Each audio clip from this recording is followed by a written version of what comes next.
네, 오늘 함께 읽은 말씀 가지고 우리에게 오신 한 아기, 이런 제목으로 은혜를 나누겠습니다.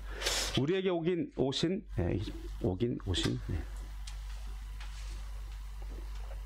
우리에게 오신 한 아기를 경배하는 성탄절입니다.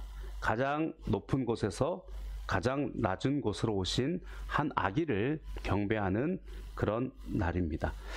예수님은 누구신가요? 예수님은 누구신가 이렇게 고민해 보면 내 머릿속에도 막 떠오르는 고백들이 있고, 또 복음서에는 예수님도 나는 빛이다, 나는 세상을 구원하는 길이다, 생명이다, 예수님의 자기 계시들도 많이 있습니다. 그리고 주는 그리스도시여 살아계신 하나님의 아들입니다 등등의 많은 예수님을 만난 사람들의 신앙의 고백들도 있습니다. 그런데 오늘 읽은 말씀은 예수님의 탄생 전 700여 년 전에 한 선지자를 통해서 700년 후에 오실 그 한 아기에 대해서 예언한 것이고, 이 예언은 결국 하나님께서 우리에게 이와 같은 한 아기를 보낼 것이다 라고 하시는 하나님의 계시이기도 한 것입니다. 그래서 그 예수님을 우리가 함께 살펴보기를 원하는데요, 그 찬송을 그대로 다시 한번 읽어보면, 이는 한 아기가 우리에게 낳고 한 아들을 우리에게 주신 바 되었는데 그의 어깨에는 정사를 메었고 그의 이름은 기묘자라, 모사라, 전능하신 하나님이라, 영존하시는 아버지라, 평강의 왕이라 할 것임이라. 그 정사와 평강의 더함이 무궁하며 또 다윗의 왕좌와 그의 나라에 군림하여 그 나라를 굳게 세우고 지금 이후로 영원히 정의와 공의로 그것을 보존하실 것이라. 만군의 여호와의 열심히 이를 이루시리라. 아멘. 이 말씀을 그냥 아멘으로 받으시면 좋겠어요. 그런데 너무 이렇게 한 단어 한 단어 표현이 함축적이고 중요한 은혜들이 많이 있어서 성탄절이 되면 우리가 을의 이 설교를 많이 듣는데, 죄송하지만 저만 그런지 잘 모르겠는데 이 말씀 자체는 우리가 너무 좋아요. 그래서 한 아기가 우리 가운데 오셨다, 어깨에 정사를 메셨다, 그의 이름이 기묘자라고 하시더라, 모사라고 하시더라, 전능하신 하나님이다, 영존하신 아버지다, 평강의 왕이다. 아멘인데 설교를 들으면 무슨 뜻인지 잘 모르겠어요. 여러분 안 그러세요? 저는 좀 그렇던데. 기묘자 이렇게 소개를 하는데요, 그냥 기묘 자체는 알겠어요. 그런데 기묘자라, 그냥 그 말씀만 기억나지 설명은 잘 기억이 안 나요. 아마 오늘도 그럴 수도 있습니다. 그런데 그래서 나름 저는 성경에서 이 단어들이 어떻게 쓰였는지 좀 보고, 오늘 저는 나름대로 이 기묘가 무슨 뜻인지 좀 정확하게 좀 알았으면 좋겠다, 모사가 무슨 뜻인지 정확하게 알았으면 좋겠다. 왜냐하면 하나님이시기 때문에, 예수님이 그런 분이시기 때문에. 그러면 오늘 우리가 그걸 아는 것으로 또 끝나면 안 되는 것이 뭐냐면, 우리에게 오신 한 아기, 우리에게 오신 예수님은 그런 분이라는 겁니다. 할렐루야. 그러면 그분을 찬송하고 그분을 믿고 오늘도 그분의 그러하심이 내 삶 가운데 역사하는 것, 그것을 우리가 바라기 위해서 이 성탄을 기뻐하는 것인 줄로 믿습니다. 그리고 5가지로 이제 되어져 있는데요, 6절을 위주로 볼 텐데, 또 뒷부분에는 그래도 조금 우리가 이해하기가 좋아요. 영존하신 아버지다, 하나님은, 예수님은 영원하신 분이다, 좀 이해하기 좋잖아요, 그죠? 그리고 평강의 왕이다, 우리 이해하기 좋아요. 그래서 이 부분은 조금 짧게 하고 앞에 3개를 이렇게 함께 살펴보는 시간을 가지려고 합니다. 첫 번째로, 예수님은 놀라우신 하나님이십니다. 할렐루야. 기묘자. 늘 제가 이게 설교할 때마다 말씀드리지만 중국에서 계신 분들은요, 이해하기가 좋다니까요. 이 기묘라는 말을요 굉장히 많이 써요. 치미아오란 말을 굉장히 많이 씁니다. 그런데 그냥 이렇게 놀라운 거죠, 그죠? 영어로는 wonderful.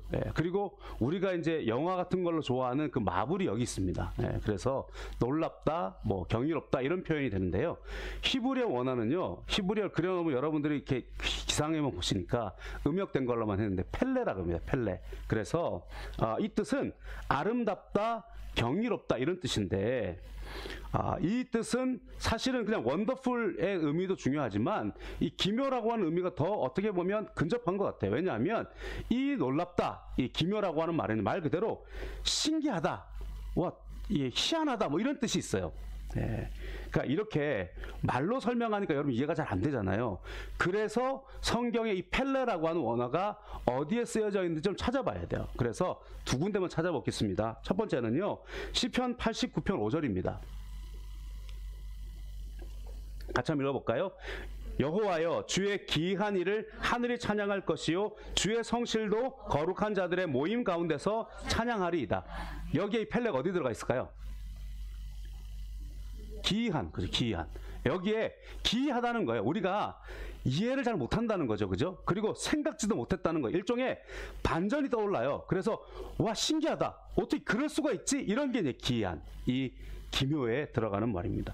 자, 이것을 어떤 우리가 조금 더 이해하기 좋은 우리에게 이제 실존적이라고 이야기하는데 경험적으로는 어떻게 나타나는지를 보면 출애굽기 15장 11절입니다. 출애굽기 15장 11절을 같이 한번 읽어볼까요?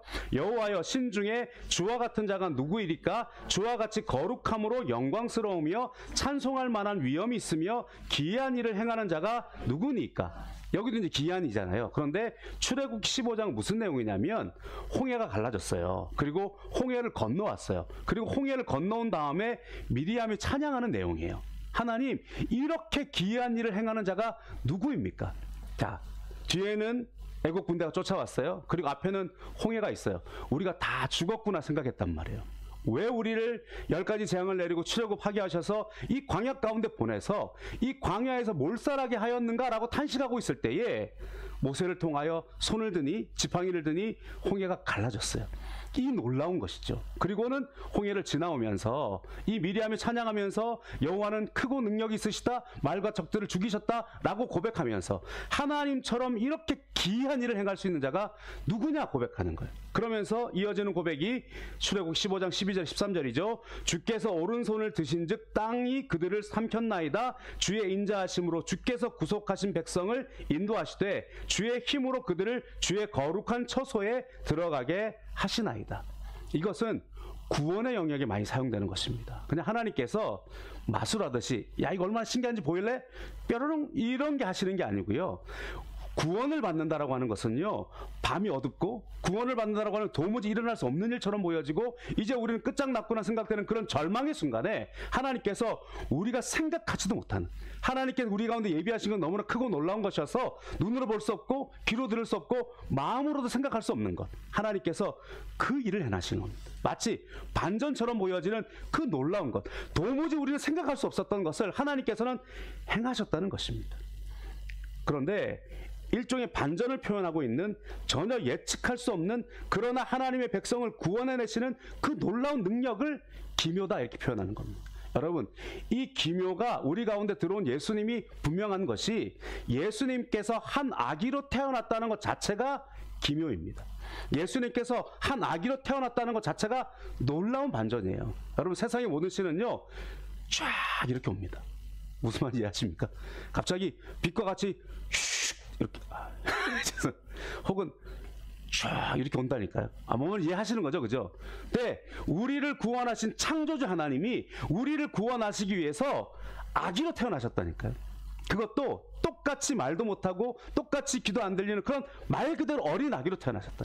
그리고 똑같이 성장하셔서 한 아기로 우리 가운데 오셔서 그렇게 성장하시며 사람이 되신 그것 자체가 가장 놀라운 반전입니다. 그리고 그 놀라운 반전은 십자가에서 이루어지는 것이죠. 모두나 사람들은 예수님을 십자가에 못 박으면 세상이 끝날 줄 알았어요. 예수님을 십자가에 못 박으면 이 복음 전해지는 것이 사라질 줄 알았어요. 우리를 엄습하는 그 모든 것들을 없애버릴 수 있을 줄 알았어요. 그러나 예수님 십자가에 달리셨지만 예수님이 죽으시고 부활하시고 하늘로 오르셔서 그렇게 우리의 주와 그리스도가 되셨다는 것, 이것이 가장 놀라운 기묘입니다. 사도행전 2장 36절에 이렇게 말씀합니다. 같이 한번 읽어볼까요? 그런즉 이스라엘 온 집은 확실히 알지니 너희가 십자가에 못 박은 이 예수를 하나님이 주와 그리스도가 되게 하셨느니라. 아멘. 우리가 십자가에 못 박았어요. 우리가 막으면 막을 수 있을 줄 알았어요. 세상의 어떤 것도, 사탄의 권세도 막으면 막을 수 있다고 생각했을지 모릅니다. 십자가 예수님 못 박고 난 다음에 그들이 승리했다고 생각할 수 있죠. 그러나 예수님께 부활하셔서 사탄의 머리를 밟으시고 모든 이름 위에 뛰어난 이름을 이루신 것을 믿습니다. 그렇기 때문에 빌립보서에는 2장 6절에 11절에 이렇게 고백하고 있어요. 우리 같이 한번 읽어보겠습니다. 그는 근본 하나님의 본체시나 하나님과 동등됨을 취할 것으로 여기지 아니하시고 오히려 자기를 비워 종의 형체를 가지사 사람들과 같이 되셨고 사람의 모양으로 나타나사 자기를 낮추시고 죽기까지 복종하셨으니 곧 십자가에 죽으심이라. 이러므로 하나님이 그를 지극히 높여 모든 이름 위에 뛰어난 이름을 주사 하늘에 있는 자들과 땅에 있는 자들과 땅 아래에 있는 자들로 모든 무릎을 예수의 이름에 꿇게 하시고 모든 입으로 예수 그리스도를 주라시나여 하나님 아버지께 영광을 돌리게 하셨느니라. 아멘. 믿습니까? 하나님이 그 본체를 버리시고 이 땅 가운데 낮고 낮은 우리들의 모습을 입으시고 죄인이 되셔서 십자가에 죽으셨어요. 여러분, 우리의 인생 가운데 이것이 끝이라고 생각하는 날이 있을 수 있어요. 이것이 실패라고 생각하는 날이 있을 수 있어요. 그러나 우리가 하나님 앞에 순종하면 하나님께 반드시 우리를 높여서 지극히 높은 이름을 허락하여 주실 줄로 믿습니다. 이것을 실체적으로 고백해낸 고백이 뭐냐면 고린도후서에 우리가 너무 좋아하는 이 보배를 질그릇에 가졌다는 그 고백이요. 우리 다시 한번 읽어보겠습니다. 고린도후서 4장 7절에 10절입니다. 우리가 이 보배를 질그릇에 가졌으니 이는 심히 큰 능력은 하나님께 있고 우리에게 있지 아니함을 알게 하려 함이라. 우리가 사방으로 우겨쌈을 당하여도 쌓이지 아니하며 답답한 일을 당하여도 낙심하지 아니하며 박해를 받아도 버림받지 아니하며 거꾸러뜨림을 당하여도 망하지 아니하고 우리가 항상 예수의 죽음을 몸에 짊어짐은 예수의 생명이 또한 우리 몸에 나타나게 하려 함이라. 아멘. 죽어도 산다니까요. 이 믿음이 우리 가운데 있어야 돼요. 사방으로 우겨쌈을 당하여도 우리가 낙심하지 않아요. 우리가 답답한 일을 당하여도 낙심하지 않아요. 박해받아도 버리지 않아요. 우리가 이 믿음을 믿는 것. 그죠? 아브라함이 100세가 되어서 자기 몸이 죽은 것을 알면서도 믿음이 연약하여지지 아니하고 도리어 믿음이 강하였다고 말씀하지 않습니까? 이것을 하나님께서 의로 여긴 바 되었다. 오늘 우리는 우리 눈에 보이는 하나님이 아니라 반드시 역전하게 하시는 하나님인 것입니다.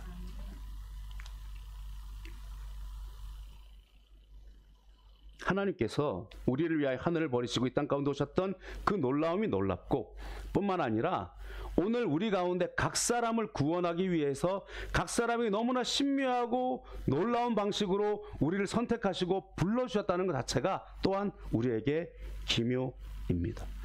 여러분, 이것은 마치 전쟁 속에서 있어진 일들처럼 보여져서 뭐 덩케르트 사건이라든지 일사후퇴 때 우리를 구출하게 한 그 배의 출현이라든지 여러 가지 전쟁의 순간들에 이런 기적적인 사건들이 많이 있었어요. 뭐 덩케르트 같은 경우에 그날따라 히틀러가 아무것도 안 했다든지 저쪽에는 폭풍이 몰아치는데 여기는 잠잠했다든지 뭐 많은 이야기들이 있습니다. 그런데 그런 것들은 배경 설명을 좀 해야 되니까 우리가 일반적인 이야기를 하나 소개하고자 합니다. 내 영혼의 119라고 하는 켄트 크로켓이라는 분이 쓴 책이 있는데요.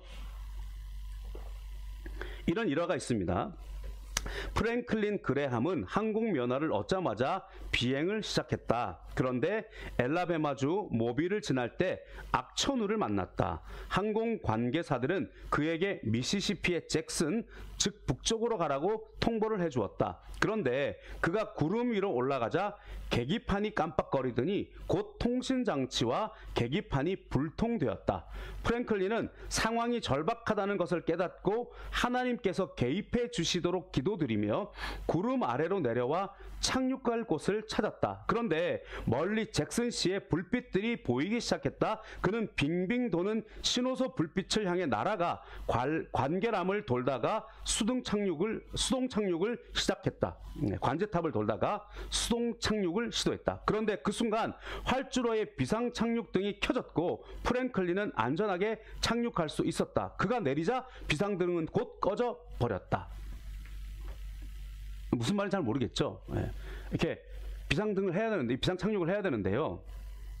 관제탑이랑 연락이 된 게 아니고요. 신호가 잘 안 되니까 관제탑을 보다가 그냥 관제탑을 삥삥 돌고 내려야 된다고 생각하고 내렸다는 거예요. 그런데 갑자기 이 관제탑에서 활주로에 비상착륙등이 착 켜져졌다는 거예요. 그래서 와, 살았다, 내렸다는 거예요. 그런데 내리자마자 무슨 소식을 들었냐면 누가 당신에게 착륙 허가를 내렸습니까? 이렇게 된 거예요. 이게 신기한 이야기인 거죠. 상공을 선회하고 있는 프랭클린의 비행기를 본 사람이 아무도 없었다는 거예요. 그런데 비상등이 켜졌어요. 그래서 프랭클린은 기도했더니 비상등이 켜졌고 와, 하나님 감사합니다 하고 내렸다는 거예요. 근데 내리고 나니까 누가 내리라 그랬냐는 거예요. 이게 무슨 일이냐. 나중에 조사를 했는데요. 스토리가 이렇습니다. 한 관제사가 그 등을 켰다는 거예요. 그런데 왜 켰느냐. 이 관계사가 그곳을 방문한 목사님이 방문했는데 통신장치가 망가진 조종사를 어떻게 도울 수 있는지를 설명해 주는 관계였다는 거예요. 그래서 통신장치가 만약에 망가지면은요, 이렇게 해가지고 불을 켜면 불이 들어오죠, 목사님. 그리고 이제 착륙하는 거예요. 그때 착륙한 거예요. 자, 그때 이제 이 책에 이렇게 써 있어요. 이런 일이 일어날 확률이 얼마나 될까? 하나님의 개입이 아니라면 수십억 대 1일 것이다. 그러나 하나님께서 하시면 1대 1의 확률이라는 거예요. 이런 것들이 기묘해요. 그죠? 하나님이 우리 가운데 너무 신기한 것들 있잖아요. 마치 우연처럼 보여지는 일들. 하나님께서는 우리 가운데 전혀 생각하지도 못하는 방법.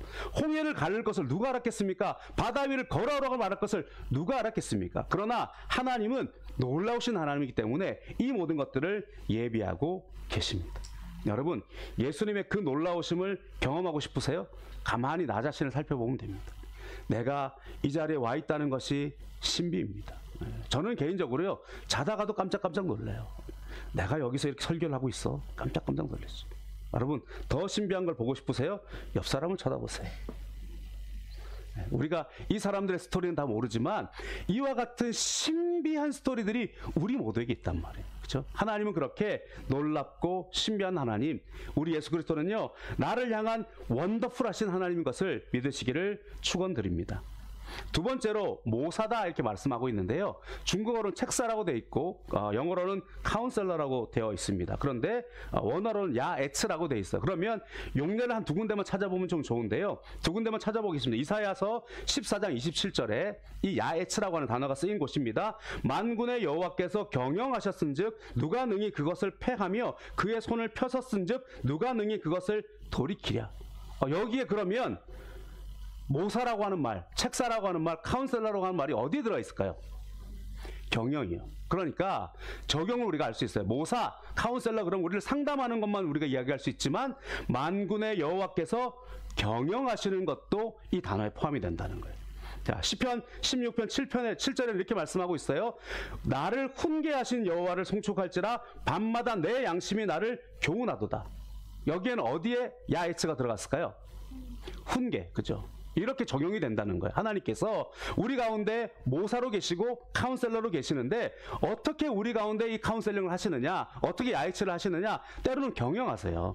그리고 이것을 직접적으로는 훈계하신단 말이에요. 그리고 우리를 인도하시는 거죠. 그러니까 그 결과가 뭐가 나타나냐면 시편 16편 6절에 이렇게 8절에 이렇게 고백하고 있어요.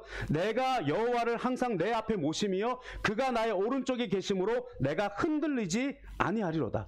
할렐루야. 그러면 하나님께서 나를 모사하시면, 하나님께 나를 카운셀링 하시면, 하나님께 나를 인도하시면, 하나님께 나를 훈계하시면 어떤 결과가 나타나느냐? 내가 항상 하나님을 내 앞에 모시니까 흔들리지 않는다는 거예요. 하나님이 나를 지켜주신다는 거예요. 그러므로 모사이신 예수님 우리 가운데 오셔서 뭘 하시느냐? 영원한 임마누엘 하나님으로 우리를 지켜주시는 거예요. 그리고 바른 길로 인도해 주시는 그런 예수님이라고 말씀하고 있는 것입니다. 시편 23편에 그렇게 고백하잖아요. 여호와는 나의 목자시니 내게 부족함이 없으리로다. 여기에 다 포함되어 있는 겁니다. 잘못된 길로 가면 얘야 바른 길로 가라 훈계하시는 것이고, 우리 가운데 길을 알려주시기 위해서는 그 길로 가야 한다고 말씀해 주시는 것이고, 때로는 뒤집어내시고 때로는 건져내시기도 하시고 원수의 목자의 상을 차려주기도 하시는 그 모든 것들이 다 야에츠라고 하는 거죠. 하나님은요, 우리를 카운셀링 하시는, 우리를 도우시는, 그래서 성령님을 보고 뭐라고 이야기했느냐? 보혜사다 그렇게 말했다. 우리를 도우시는 분이다 그렇게 말씀하신 것이죠. 세 번째로 예수님은 전능하신 하나님이십니다. 여기에서 우리가 좀 구분이 필요한 게 뭐냐면요, 원더풀과 마이티는 무슨 차이가 있을까? 그죠? 기묘와 전등은 무슨 차이가 있을까? 요 차이가 좀 있는 것 같아요. 그래서 기보르라고 이제 이 성경에 나와 있는데요. 대부분 여기는 어떤 단어에 많이 쓰이냐면요. 전쟁에 승리하는 강력한 용사, 이런 거에 많이 쓰이고 있어요. 그러니까 기묘와 전능을 제가 이제 좀 예를 한번 찾아봤는데 어떤 예를 찾아볼 수 있냐면 이 기묘, 원더풀은 뭔가 이렇게 반전이 있어요. 그래서 이런 거예요. 야구를 생각해 봤어요. 야구를 생각해 봤는데요. 자, 박찬호 선수, 뭐 유현진 선수, 그 정통파 투수가 있고 기교파 투수가 있어요. 근데 정통파 투수가 한 165를 던졌다고 쳐봐요. 쫙 잡고 이제 직구를 던질 걸 알고 있어요. 딱 잡았는데 확 들어왔어요. 그러면 딱 서 있는 사람이 뭐라고 그러겠어요? 혹은 관중들이 160km 막 이렇게 빡 꽂혔어요. 싹 했어요. 그럼 여러분들이 그 160km가 빡 들어가는 거 보면서 뭐라고 탄식할 것 같아요? 우와, 이런단 말이에요. 그죠? 우와. 뒤에는 뭐가 들어갈까요? 느낌표. 전능은 여기에 가까워요. 그냥 쭉 꽂히는 거예요. 하나님은 창조주 하나님이시고 하나님은 만유의 주제시고 하나님 그런 분이시니까 역사가 그냥 쫙 가는 거니까 알아요.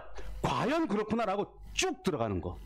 그러면 기교파 투수가 착 서가지고 착 던졌단 말이에요. 그런데 오른쪽에서부터 아래쪽으로 떨어지면서 이렇게, 이거 마구가 되나? 이렇게 샥 해가지고 타자가 이제 분명히 들어왔다고 싹 들었는데 여기가 있단 말이에요. 그러면 사람들이 보면서 뭐라 그래요? 우와 하겠지만 뒤에는 뭐가 붙냐면 물음표 느낌표가 붙는 거예요. 이렇게 되는 거야. 타자들은 이렇게 되는 거죠. 그러니까 타자들이 강속구가 딱 들어왔을 때는 이러잖아요. 근데 이건 휘둘렀단 말이에요. 그러면서 뭐라 하냐? 이런단 말이에요. 이게 기묘해요. 이해가 좀 가세요? 그죠? 하나님 우리 가운데 직선적으로 그냥 전능하신 하나님이 쫙 스트레이트로 가는 것, 이건 전능이죠. 스트롱, 마이트예요. 하나님이 쫙 임재하시는 거예요. 그런데 우리가 기묘는 전혀 생각지 못했어요. 근데 쑥 이렇게 들어오는 거잖아요. 그냥 그렇게 이해하시기 바랍니다. 성경 사전에 어느 사전에 그렇게 써 있나요? 그냥 제가 많이 하는 겁니다. 네. 그런 느낌이에요.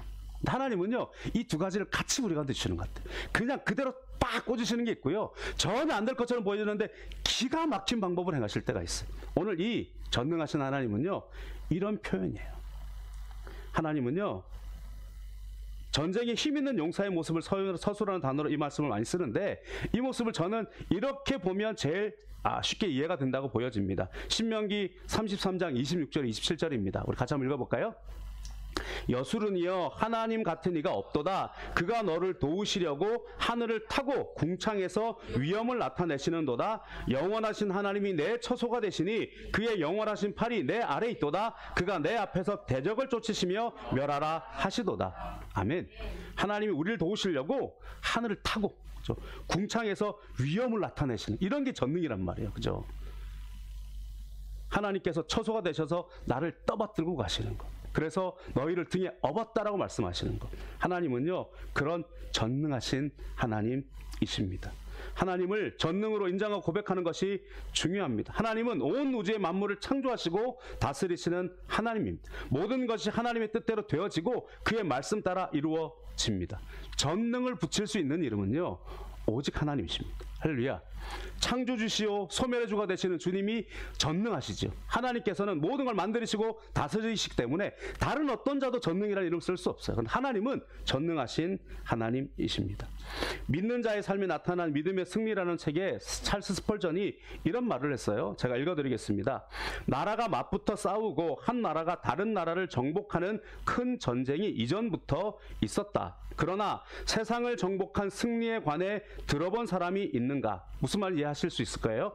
나라가 싸울 수는 있어요. 나라가 이길 수는 있어요. 그리고 나라가 무언가를 정복할 수는 있습니다. 그러나 세상을 정복한 사람은 없다라고 하는 것입니다. 어떤 사람은 알렉산더 대왕이 세상을 정복했다고 말하겠지만 나는 그렇지 않다고 생각한다. 그는 모든 것을 소유한 것처럼 보였을 때 피정복자였다. 겉으로는 알렉산더가 세상을 정복한 것 같지만 실제로 그의 내면적 영혼에는 세상이 그를 정복했다. 세상이 그를 압도하고 그의 목에 육체의 탐욕과 야심의 사슬을 메었다. 그는 뭐든지 했지만 여전히 만족하지 못했다. 그는 또 다른 세상을 이길 수 없었으므로 가련한 노예처럼 세상의 마차바퀴에 끌려다니며 울부짖고 한탄했다. 진정으로 세상을 정복한 사람이 누구인가? 그의 존재에 우리는 두려워하며 그의 말에 설복될 것이다. 마땅히 그에게 존귀를 돌리며 그의 말에 순종할 것이다. 그리스도인이 세상을 정복하는 것 역시 힘든 싸움임에 틀림없다. 이는 군복을 입고 일정 기간 군역을 마치면 영광의 면류관을 얻게 될 것이라고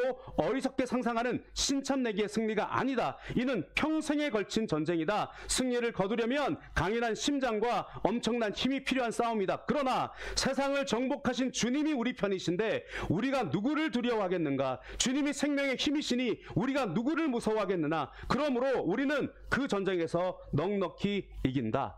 아멘. 네. 전쟁에서 승리할 수는 있어요. 싸움에서 이기는 자들은 있죠. 그러나 세상을 정복한 자는 없습니다. 그러나 예수님 뭐라고 말씀합니까? 세상에서 너희가 환난을 당하나 두려워하지 마라. 내가 세상을 이겼노라 말씀하고 있습니다. 그러므로 오늘도 우리가 한순간에 전투에 승리하는 것을 만족할 것이 아니라 주님과 동행하며 세상을 이기는 우리들 되어져야 할 줄로 믿습니다. 네 번째로 예수님은 영존하신 아버지이십니다. 삼위일체로 따지면 아들 아니신가요? 그러나 우리에게는 아버지십니다. 그것을 우리가 잊지 말아야 할 것이고요. 영원히 우리를 다스리시는 하나님이신데 영존한다는 것은요, 시간의 그 끝이 없다는 것뿐만 아니고요, 그 중간중간에 단절이 없다는 것도 말씀합니다. 그러므로 우리 예수님은 너희와 언제나 함께하고 있는 임마누엘 하나님이다 말씀하셨죠. 이 예수님은요, 지금부터 영원까지 우리와 함께하시는 하나님. 그 영존은 끝의 무한일 뿐만 아니라 존재의 단절이 없는 것입니다. 하나님은 항상 우리와 함께 하시는, 예수님은 항상 우리와 함께 하시는 영존하신 아버지인 것을 믿으시기를 바랍니다. 다섯 번째로 예수님은 평강의 왕이십니다. 예수님 우리에게 참 평강을 주시는 왕입니다. 평강은 다만 우리가 뭐든지 잘 되는 그 상황 속의 결과물이 평강이 아니라 하나님과의 단절되는 것이, 회복되는 것이 평강의 시작입니다. 하나님과 우리가 단절되었기 때문에 그의 결과물이 우리 가운데 평강이 무너진 것이므로 우리가 영원히 잘 되는 하나님과의 단절을 회복해야만이 우리의 삶에 평강이 많은 것입니다. 이것을 위해서 예수님 오셨습니다. 우리가 모든 사람이 죄를 범하여 하나님 영광에 이룰 수 없기 때문에 예수님께서 우리를 위하여 십자가에 죽으심으로 말미암아서 하나님과 우리의 관계 속에 관계를 회복하시는 것, 참 평안을 허락하시는 예수님이 오셨다라고 하는 것입니다. 그 평강의 왕이 오시면 영혼이 잘된 같이 범사가 잘되고 강건함으로 우리 가운데 참 평안이 오신다라고 말씀하고 있습니다. 우리에게 오신 한 아기, 모든 정사를 메신 그분, 그 이름은 놀라우신 조력자이시며 전능하신 하나님이시고 영존하신 아버지요 평강의 왕이라고 말씀합니다. 그리고 그 일들을 만군의 야훼의 열심히 이룰 것이다 말씀합니다. 그럼 우리 성탄에 우리가 무엇을 해야 된다는 어떤 그런 어떤 고민보다는 이 하나님을 정말로 믿고 그 하나님을 정말로 찬송하고 그 하나님을 정말로 신뢰하고 기뻐하는 우리들이 되어야 할 줄로 믿습니다. 우리 다시 한번 오늘 말씀을 생각하면서 이사야 9장 6절에 7절을 찬송하듯 한번 선포하면서 말씀을 마치겠습니다. 이는 한 아기가 우리에게 낳고 한 아들을 우리에게 주신 바 되었는데 그의 어깨에는 정사를 메었고 그의 이름은 기묘자라 모사라 전능하신 하나님이라 영존하시는 아버지라 평강의 왕이라 할 것임이라. 그 정사와 평강의 더함이 무궁하며 또 다윗의 왕자와 그의 나라에 군림하여 그 나라를 굳게 세우고 지금 이후로 영원히 정의와 공의로 그것을 보존하실 것이라. 만군의 야훼 열심히 이를 이루시리라. 아멘.